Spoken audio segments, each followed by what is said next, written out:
కాంగ్రెస్ ఏడాది పాలనలో రాష్ట్రం అభివృద్ధిలో వెనుకబడిందని విమర్శించారు బీఆర్ఎస్ నేతలు. ఇక రాష్ట్ర ప్రభుత్వం అభివృద్ధి చేస్తే ప్రజలే సంబరాలు చేసుకుంటారన్నారు. ఆదాయాన్ని పెంచలేక రాష్ట్రాన్ని అప్పుల పాలు చేస్తుందని మండిపడ్డారు. ఇక సర్కార్ చేసే తప్పులను కూడా బీఆర్ఎస్ పై నెడుతుందన్నారు గులాబీ నేతలు.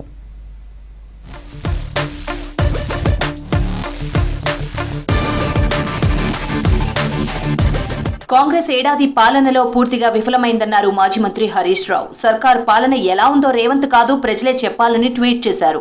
రేవంత్ తీరుతో రాష్ట్రంలో అన్ని రంగాల్లో ప్రతికూల వాతావరణం ఉందన్నారు. ఆదాయం పెంచాల్సింది పోయి తగ్గిస్తోందని విమర్శించారు. మంచి ఆర్థిక వృద్ధితో రాష్ట్రాన్ని అప్పగిస్తే వచ్చిరాని పాలనలో ఆర్థిక వృద్ధి రేటును దిగజార్చారని మండిపడ్డారు. ఏడాది కాలంగా 7 లక్షల అప్పు అని పదే అబద్ధం చెప్తున్నారంటూ ఎక్స్ లో పోస్ట్ చేశారు హరీష్.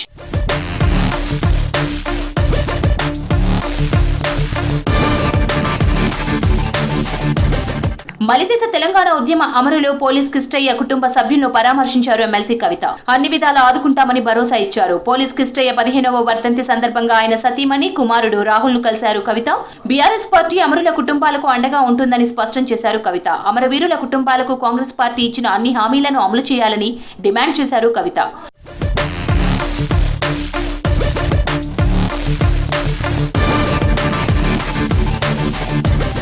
బీఆర్ఎస్ ప్రభుత్వ హయాంలోనే గురుకులాలు అభివృద్ధి చెందాయన్నారు ఆర్ఎస్ ప్రవీణ్ కుమార్. గురుకులాల్లో కనీస సౌకర్యాలు లేక విద్యార్థులు ఇబ్బందులు పడుతున్నారని చెప్పారు. గురుకులాలను సందర్శిస్తే అరెస్టులు చేయడం విడ్డూరమన్నారు. రంగారెడ్డి జిల్లా ఇబ్రహీంపట్నం మున్సిపాలిటీలోని Seriguda residential school, Kasturba Gandhi hostel ను సందర్శించారు ప్రవీణ్ కుమార్. విద్యార్థులతో మాట్లాడి సమస్యలను అడిగి తెలుసుకున్నారు. బాధాకరమైన విషయం ఏంటంటే విద్య తెలంగాణలో ఒక తరం నాశనమయ్యే పరిస్థితి ఉన్నది. ఈ ప్రభుత్వం, ఈ కాంగ్రెస్ ప్రభుత్వం ఏమీ పట్టించుకోవడం లేదు. పై మెరుగులే దిద్దుతూ ఉన్నారు తప్ప పిల్లలు విషాహారం తిని చనిపోతూ ఉన్నా, పిల్లలకు రావాల్సిన చదువు రాకున్నా కూడా, లేకపోతే వాళ్ళకి రావాల్సిన యూనిఫామ్లు కూడా రాని పరిస్థితుల్లో ప్రభుత్వం మాత్రం వీటన్నిటిని కప్పిపుచ్చి మా మీద ఆధారం లేని ఆరోపణలు, మతిస్థిమితం లేని మంత్రులను ముందర పెట్టుకొని రేవంత్ రెడ్డి గేమ్ ఆడుతూ ఉన్నారు. పాలమూరు సభతో ప్రజలకు ఒరిగిందేమీ లేదన్నారు మాజీ మంత్రి నిరంజన్ రెడ్డి. ప్రభుత్వం ఏదో అభివృద్ధి చేస్తుంటే అడ్డుపడుతున్నట్లు మాట్లాడుతున్నారని విమర్శించారు. కేసీఆర్ ఇచ్చినట్లు ఎకరానికి 10,000 రూపాయలు రైతు బంధు ఇవ్వలేకపోతున్నారని అన్నారు నిరంజన్ రెడ్డి. మాటికి నాకు గుర్తు చేయాల్సి వస్తుంది. ఇది విమర్శ కోసం నేను విమర్శిస్తలేను. అరే ఏడాది అయిపోతుంది. ఇక 6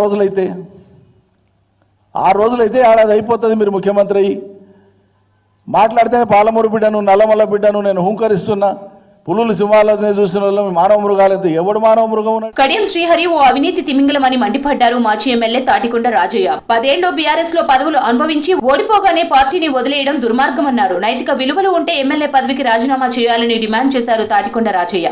సిగ్గుశరం ఉండాలి కదా. 10 ఏళ్లు ఎంపీగా, ఉప ముఖ్యమంత్రిగా, 2 సార్లు ఎమ్మెల్సీగా, నీకు ఎమ్మెల్యేగా, నీ బిడ్డకు ఎంపీగా పార్టీ ఫండ్ తీసుకున్న తర్వాత, మూటముళ్ళే చదువుకున్న తర్వాత, కడుపు నిండా తిన్న తర్వాత, తిన్నింటి వాసాలు లెక్క పెట్టినట్టు సిగ్గు శరం లేకుండా యావత్ తెలంగాణ మొత్తం నిన్ను చీ అని సీదరించుకునే పరిస్థితి సభ్య సమాజం అంతా చూసి ఈ నెల 7 వరకు రాష్ట్ర వ్యాప్తంగా బీఆర్ఎస్ గురుకుల బాట కార్యక్రమం చేపట్టింది. కేజీబీవీలు, మోడల్ స్కూల్స్, ప్రభుత్వ రెసిడెన్షియల్ స్కూళ్లు, కాలేజీలను సందర్శించనున్నారు బీఆర్ఎస్ నేతలు. గురుకులాలు, కేజీబీవీ, మోడల్ స్కూళ్ల పరిస్థితులను అధ్యయనం చేయనున్నారు.